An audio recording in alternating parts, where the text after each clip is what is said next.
सात संगत जी, प्यार से कहना धन निरंकार जी। तो कैसे मानुष जीवन में भी आना, एक धन भाग की इतनी 84 लाख योनियों से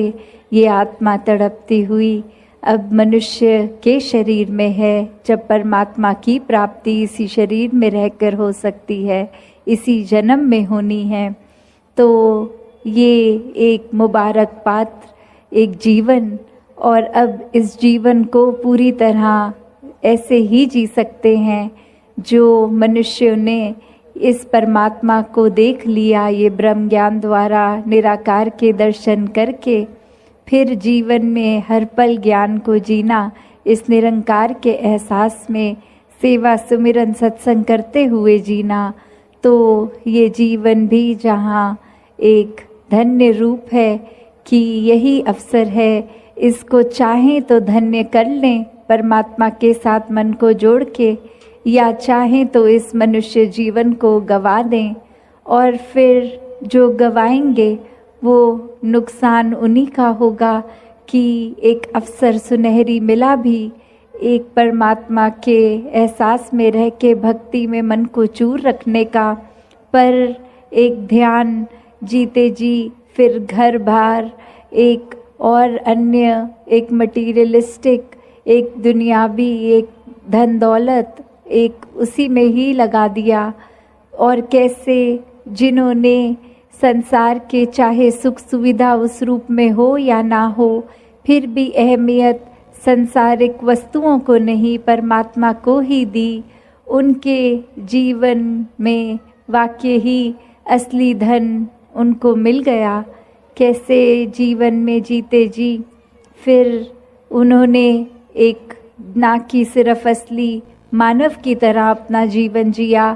पर वो आगे भी सबको प्रेरणादायक ही जीवन जीते गए,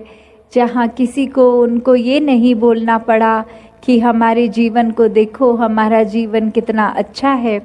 पर औरों ने खुद ही ये देखा कि जो परमात्मा से जुड़ गए हैं ब्रह्म ज्ञान द्वारा, उनके जीवन से कितनी ज़्यादा शिक्षा मिलती है। एक वो वाक्य ही मनुष्य के सिर्फ शरीर में ही नहीं है, एक मनुष्य का असली जीवन जी रहे हैं, सारे मानवीय गुण उनमें हैं, देवीय गुण उनमें हैं। वो फिर एक प्रेरणादायक इतने कि सिर्फ उनके जीवन को ही वो जी रहे हैं इस परमात्मा से जुड़कर भक्ति में रहकर, और वहीं अन्य व्यक्ति भी उनके जीवन को देख रहे हैं और यही इच्छा आ रही है कि इनके जैसा ही जीवन हमारा भी हो जाए। तो ऐसा जीवन जीना कोई किताबी बातें नहीं है, या फिर कोई वो बात नहीं है कि पहले त्रेता में, सतयुग में, द्वापर में ही ऐसे जीवन जिए गए। अभी अगर आज के दौर में भी देखें तो ऐसा जीवन भक्त आज भी जीते हैं, जो चाहे रहते तो इस संसार में ही हैं और संसार को त्याग के भक्ति नहीं करते।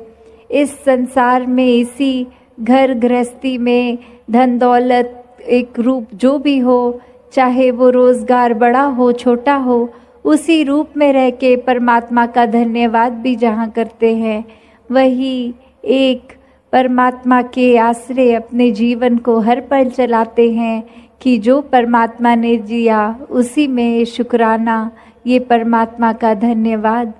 तो कैसे अपने जीवन को हर कोई एक ज्ञान की रोशनी से एक बहुत ही सहज और सरल जीवन जी सकता है, जिस जीवन में दिखावा मात्र नहीं रह जाता,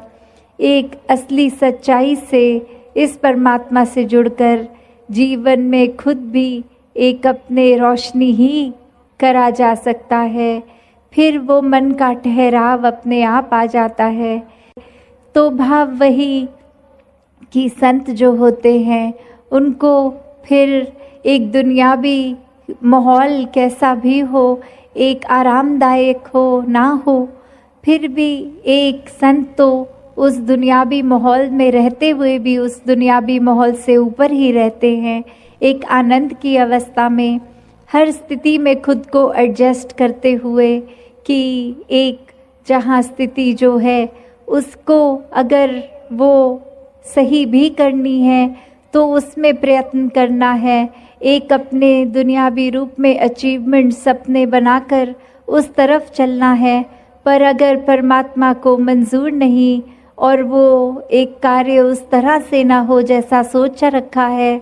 तो भी एक परमात्मा को कोसते नहीं है भक्त। एक परमात्मा को शुक्राने भाव से यही मन के भाव रखते हैं कि इसी में ही भलाई होगी, इसलिए ये कार्य हम जैसे चाहते थे वैसे नहीं हो पाया। तो कैसे अपने जीवन को भक्तों ने हर समय इस परमात्मा के ही आसपास केंद्रित रखा कि एक दुनिया में हर दिन कैसा भी समय आ सकता है, पर ये परमात्मा ही है जिसके आश्रय एक अच्छा और बुरा समय दोनों ही आराम से कट जाते हैं। जहाँ फिर ये मन में सोच नहीं आती कि एक जीते जी बेचैन है और जीने के बाद जब ये मौत हो जाएगी तो इस आत्मा का क्या होगा। क्योंकि जिन्होंने जीते जी इस परमात्मा को जान लिया, देख लिया, इसके साथ जीवन का हर पल अपना जिया, तो उनको पता है वो चैन से जी रहे हैं, और जो चैन से ही जीता है वही चैन से मरता है। और कैसे ये आत्मा को जीते जी जहाँ चैन मिल गया, अपनी असली घर का पता चल गया। एक क्या है ये आत्मा, वाक्य में सिर्फ शरीर नहीं है, एक आत्मा तो इस परमात्मा का अंश है। जब ये पता चल जाता है तो आगे एक लोक सुखी परलोक सुहेला वाली अवस्था। और फिर अगर हम ये भी देखें कि हम उस सोच से भी देखें कि एक इंसान ने चाहे बेशक 84 लाख योनियाँ पहले भुगती पर वो याद कुछ भी नहीं, तो अगर ये भी मान के चलें कि सिर्फ और सिर्फ ये ही एकलौता जन्म है, तो इसी में फिर ज्ञान लेना है, ये ब्रह्म ज्ञान के साथ जुड़कर इस परमात्मा के साथ एकमिक होना है। वरना तो बात वही कि अगर इस जीवन में आकर चाहे मान्यता वो नहीं कि पहले जन्म हुआ कि नहीं हुआ, पर इस जीवन को भी किस तरह सुखदाई जीना है।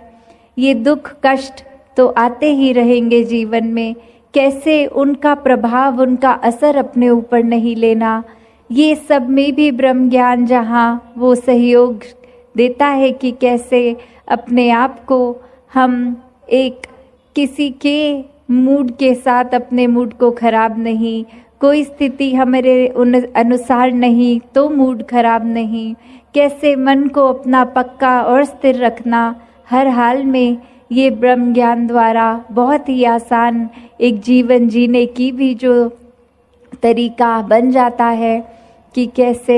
अपने आप को पूर्णता से एक मनुष्य की तरह मनुष्य वाला जीवन